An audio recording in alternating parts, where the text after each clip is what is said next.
അങ്ങനെ കുറെ നാളുകൾക്ക് ശേഷം മുത്തുകവ് വീണ്ടും തിരികെ എത്തിയിരിക്കുകയാണ്. ഇന്നത്തെ എപ്പിസോഡിൽ ആദ്യം തന്നെ കൃഷ് കൺമണിയെ ഫോണിൽ വിളിച്ചിട്ട് ഞാൻ കുറച്ച് ദിവസം ഇവിടുന്ന് മാറി നിൽക്കാൻ പോവുകയാണ് എന്നാൽ അത് കേട്ട് കൺമണിക്ക് നല്ല ദേഷ്യം വരികയാണ്. തുടർന്ന് കൺമണി പിന്നെ കൃഷ്ണനോട് വേണ്ട, എനിക്കിങ്ങനെ ഒന്നും കേൾക്കണ്ട, എനിക്ക് സാറിനോട് സംസാരിക്കേണ്ട എന്ന് പറഞ്ഞുകൊണ്ട് പിണങ്ങുകയാണ്. എന്നാൽ അത് കേട്ട് കൃഷ് ഞാനെന്ന് പറയുന്ന കേൾക്ക് പെണ്ണെ, ഞാൻ പോകുന്ന ഒറ്റയ്ക്കല്ല വേറൊരാൾക്കൊപ്പമാണെന്നും കൂടി പറയുകയാണ്. എന്നാൽ അത് കേട്ട് കൺമണിക്ക് വീണ്ടും ദേഷ്യം വരികയാണ്.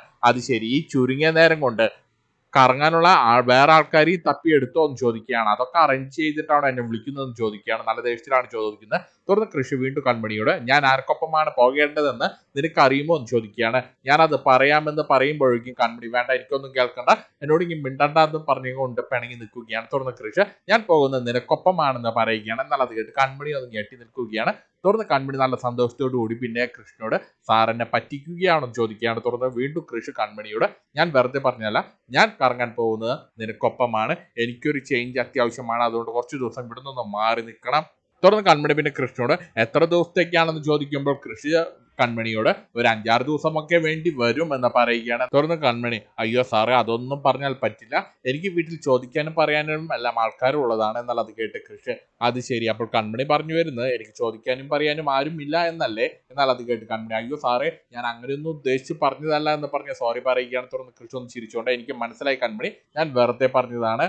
അപ്പം നമ്മൾ ഗോകുലിന്റെ ബർത്ത്ഡേ ആഘോഷം കഴിഞ്ഞാൽ നമ്മൾ രണ്ടുപേരും അടിച്ചു പൊളിക്കാൻ പോവുകയാണ് എന്ന് പറഞ്ഞുകൊണ്ട് ഫോൺ വെക്കുകയാണ്. തുറന്ന് കാണിക്കുന്ന മാനസിയാണ്. മാനസ വീടിന്റെ പുറത്തുനിന്ന് വലിയ ചിന്തയിലാണ്. എന്നാൽ ഈ സമയത്ത് അങ്ങോട്ടേക്ക് മാനസിയുടെ അമ്മ വരികയാണ്. നീ എന്താണ് ഇത്രമാത്രം ചിന്തിക്കുന്നതെന്ന് ചോദിച്ചുകൊണ്ട് പുറത്തേക്ക് ഹേമ വരികയാണ്. എന്നാൽ ഈ സമയത്ത് ഹേമയുടെ പുറകെ തന്നെ ജയമോഹനും കൂടി വരികയാണ്. തുടർന്ന് ജയമോഹനാണ് മാനസിയോടും പിന്നെ ചോദിക്കുന്നത് അതായത് മാനസ എന്ന് ചോദിക്കുകയാണ്. വല്ല മഴക്കാരുണ്ടോ എന്ന് ചോദിക്കുകയാണ്. ഒരു കോഡ് ഭാഷയിലാണ് ചോദിക്കുന്നത്. എന്നാൽ അത് കേട്ട് മാനസ വെറും മഴക്കാരല്ല, നല്ല ഇടികുത്തി മഴ പെയ്യും എന്ന് പറയുകയാണ്.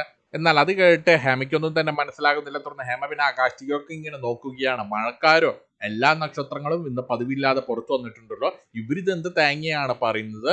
ഇത്രയും തെളിഞ്ഞ ആകാശം ഉണ്ടായിട്ടാണോ മാനസ ഇടികുത്തി മഴ പെയ്യുമെന്നൊക്കെ പറയുന്നത്? തുടർന്ന് ഹേമ പിന്നെ മാനസിയോട് നീ ഇത് എന്താണ് മാനസ പറയുന്നത്? ആകാശത്ത് ഒരു മഴക്കാര് പോലും ഇല്ല, ആകെയുള്ള കാറ് നമ്മുടെ മുറ്റത്തുള്ള കാറാണ്. എന്നാൽ അത് കേട്ട് മാനസ ഞങ്ങൾ അമ്മയ്ക്ക് മനസ്സിലാകാതിരിക്കാൻ കോഡ് ഭാഷയിൽ സംസാരിച്ചതാണ്, അമ്മയ്ക്ക് അത് മനസ്സിലാക്കാനുള്ള ബുദ്ധി പോലും ഇല്ലല്ലോ എന്ന് പറഞ്ഞുകൊണ്ട് ഹേമയെ കളിയാക്കുകയാണ്.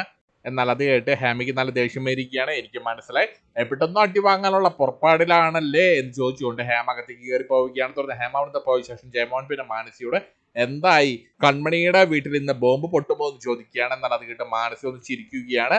അച്ഛൻ പേടിക്കേണ്ട, എന്തായാലും പൊട്ടിയിരിക്കുമെന്ന് പറയുകയാണ്. തുടർന്ന് ജയമോഹൻ വീണ്ടും മാനസിയോട് അവരെ വിശ്വസിക്കാമോ എന്ന് ചോദിക്കുകയാണ്. ധനലക്ഷ്മിയെ കുറിച്ചാണ് ചോദിക്കുന്നത്. എന്നാൽ അത് കേട്ട് മാനസ അവരെ എന്നെക്കാട്ടും നന്നായിട്ട് വിശ്വസിക്കാം, എന്നെക്കാട്ടും നന്നായിട്ട് അവരെ വീട് കുളം തോണ്ടുന്നവരാണ് എന്ന് പറയുകയാണ് മാനസ. എന്നാൽ ആ മറുപടി ജയമോഹൻ ഇഷ്ടപ്പെടുകയാണ്. തുടർന്ന് ജയമോഹൻ അകത്തേക്ക് കയറി പോവുകയാണ്. തുറന്ന് കാണിക്കുന്ന വീണ്ടും കൃഷാണ്. കൃഷി കൺമണിയെ ഫോണിൽ വിളിക്കുകയാണ്. ഞാൻ നേരത്തെ വിളിച്ചപ്പോൾ ഒരു കാര്യം ചോദിക്കാൻ മറന്നുപോയി എന്ന് പറഞ്ഞുകൊണ്ട് കൃഷി കൺമണിയോട് മുത്തുകവ് ചോദിക്കുകയാണ്. തുറന്ന് കൺമണി കൃഷ്ണന് മുത്തുകവ് കൊടുക്കുകയാണ്. എന്നാൽ ഈ സമയത്ത് കൺമണിയുടെ പുറകിൽ നിന്ന് ഗോകുല് വരികയാണ്. കൺമണി ഫോണിലൂടെ കൃഷ്ണ മുത്തുകവ് കൊടുക്കുന്നത് ഗോകുല് കാണുകയാണ്. തുറന്ന് ഗോകുല് കൺമണിയെ അതും പറഞ്ഞ് കളിയാക്കുകയാണ്. തുറന്ന് കൺമണി വേഗം തന്നെ ഫോൺ വെക്കുകയാണ്.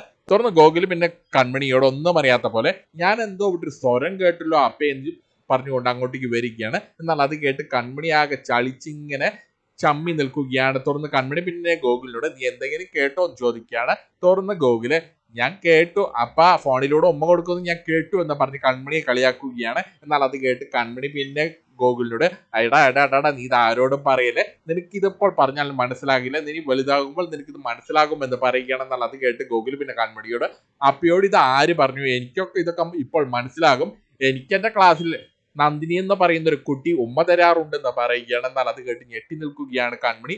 നീ തന്നെ വെറുതെ കളിപ്പിക്കാൻ പറയുന്നതല്ലേ എന്ന് ചോദിക്കുമ്പോൾ ഗോകുല് അല്ല അപ്പേ, നന്ദിനി എന്ന് പറയുന്ന ഒരു കുട്ടി എന്റെ കവിളിൽ ഉമ്മ തരാറുണ്ടെന്ന് പറഞ്ഞുകൊണ്ട് ഗോകുല് തന്റെ കവിളിൽ തൊട്ട് കാണിച്ചു കൊടുക്കുകയാണ്. എന്നാൽ അത് കേട്ട് വിശ്വസിക്കാനാകാതെ കിളി പോയി നിൽക്കുകയാണ് കൺമണി.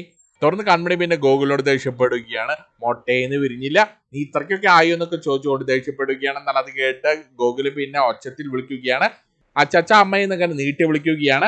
അപ്പനെ ഉപദ്രവിച്ചാൽ അപ്പ ഫോണിലൂടെ ഉമ്മ വെച്ച കാര്യം ഞാൻ എല്ലാവരും വിളിച്ചറിയിക്കും എന്ന് പറഞ്ഞുകൊണ്ട് കൺമണിയെ ഭീഷണിപ്പെടുത്തിക്കൊണ്ട് ഗോകുൽ അവിടെ നിന്ന് ഓടിപ്പോവുകയാണ്. ഇവിടുന്ന് കാണിക്കുന്നത് സാഗറിന്റെ വീടാണ്. സാഗറിന്റെ വീട്ടിൽ ഒരു മീറ്റിംഗ് കൂടുകയാണ്. സാഗർ എല്ലാവരെയും വിളിച്ചു വരുത്തുകയാണ്. ആന്റിയമ്മ, കൃപ, സുജാത എല്ലാവരും വിളിച്ചു വരുത്തുകയാണ്. തുടർന്ന് സാഗർ പിന്നെ ഇവരോട് പ്രധാനപ്പെട്ട ഒരു കാര്യം പറയുകയാണ്. ഇപ്പോൾ കൃഷ് നമ്മുടെ വീട്ടിലില്ലല്ലോ, അതുകൊണ്ട് ഞാൻ ഒരു കാര്യത്തിൽ തീരുമാനമെടുത്തിരിക്കുകയാണ്. കൃഷിന്റെ ഭാവി ജീവിതത്തിൽ ഒരു തടസ്സം ഉണ്ടാകാൻ പാടില്ല, അവിടെ എന്തെങ്കിലും ഒരു സെക്യൂരിറ്റി വേണം. അതുകൊണ്ട് ഞാനൊരു കാര്യം തീരുമാനിച്ചിരിക്കുകയാണ്. നമ്മുടെ സ്വത്തിന്റെ പകുതി സ്വത്ത് ഞാൻ കൃഷിന്റെ പേരിൽ എഴുതി വെക്കാൻ പോവുകയാണ്. എന്നാൽ അത് കേട്ട് കൃപയ്ക്കും ആന്റിയമ്മയ്ക്കും സന്തോഷമാവുകയാണ്. എന്നാൽ ഈ സമയത്ത് കടന്നല് കുത്തിയ പോലെയാണ് സുജാത ഇരിക്കുന്നത്. തുടർന്ന് സാഗർ പിന്നെ സുജാതയെ കുത്തിക്കൊണ്ടാണ് പല കാര്യങ്ങളും പറയുന്നത്.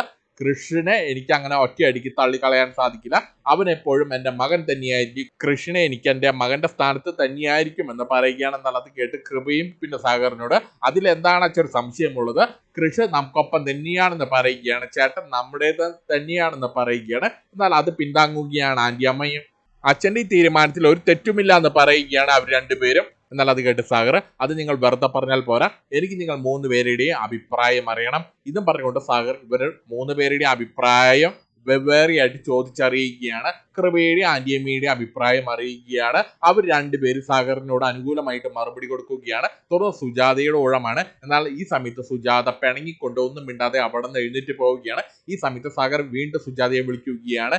എന്താണ് നിന്റെ തീരുമാനം എന്ന് ചോദിക്കുകയാണ്. എന്നാൽ അത് കേട്ട് സുജാത നല്ല ഗൗരവത്തിൽ പിന്നെ സാഗറിന്റെ തീരുമാനത്തിനോട് എനിക്ക് അഭിപ്രായ വ്യത്യാസമൊന്നുമില്ല, പക്ഷെ നമ്മുടെ സ്വത്തിന്റെ പകുതി കൃഷിന്റെ പേരിലേക്ക് രജിസ്റ്റർ ചെയ്യുന്നതിന് മുമ്പേ എൻ്റെ മകൻ ബലരാമൻ എവിടെയാണെന്ന് കൃഷി കണ്ടെത്തി തരണം, എന്നാൽ മാത്രമേ ഞാൻ ഈ രജിസ്ട്രേഷന് സമ്മതിക്കൂ എന്ന് നല്ല ഗൗരവത്തിൽ മറുപടി കൊടുത്തുകൊണ്ട് സുജാത നല്ല ദേഷ്യത്തിൽ അവിടെ നിന്ന് പോവുകയാണ്. ഇതും കാണിച്ചുകൊണ്ടാണ് ഇന്നത്തെ എപ്പിസോഡ് തീരുന്നത്.